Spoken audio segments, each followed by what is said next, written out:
से कहली तारा के केहू कुछ ना बोली कब एगो उपाय सीख ले जब तार माइक सीटी मारता ब्यास के मुंह पर 150 फेंक दो पैसा ने के तो ईटा फेंक दो बड़ी खत्म भाई अब कहते नहीं पैसा फेंक दो तो कहते जे ईटा फेंक दो हम हमने हमारे पर ईटा फेंक दो इनका पर जूता चप्पल फेंक दो एक जना कौन तो बबुआ हवे लेजर लाइट हमारा पे बाहर करे मैंने बबुआ हम तारा पारो नहीं लगता नहीं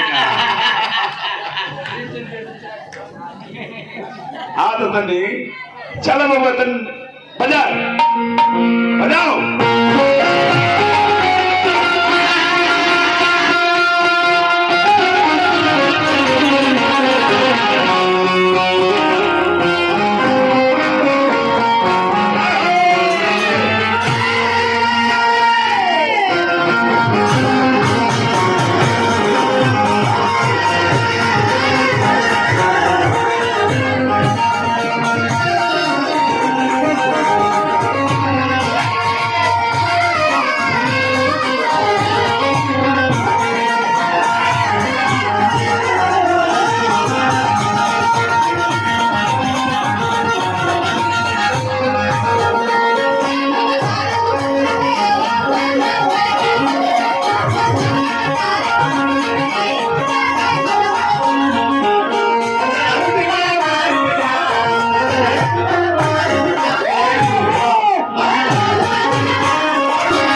धनी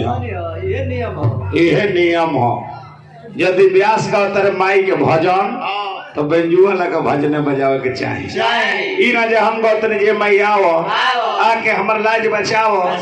ई लागस बजावे जे नदिया के बीचे जैसे नैया डोले आ वही तरी हमर सैया डोले करे लगी ये माने हो अइलू तो दिया बार के जा मैया के आरती उतार के जा प्रसादी में से लड्डू काढ़ के जा फल में से एगो केरा लेके जा माने प्रसाद में जौन होखे केरा होखे खीरा होखे चाहे कौन होखे जौन होखे ऐ देखा तो के है विपिन कुमार भलवहिया सुधा डायरी दूध के पैसा आई या भगवान तारा का बनौले रहस प्योर दूध के नो कि पानी वाला का सुधा डायरी नो या भगवान तार बनौले रहस एकदम आतना रहो सब के दूध देवे कोई तो उनका से संपर्क करे कुछ ना होगा तो फैट इतना उठा दो जे जवार में हाला कबाल दो हार्दिक हार्दिक स्वागत बा कही ना आओ तो ये माने हो चलो तो तनी हम माई के सुमरन ए बबुआ ललका बतिया हमारा आँखिया पर मत मारो ठीक है माने नचनिया में आज तब बर्बाद तरी ठीक हो लगी आए ठीक ना लगी अब हे मुंह पर काम कर ले बड़ो तनी माई के हम सुमरन गाई माई के सुमरन कौन माई के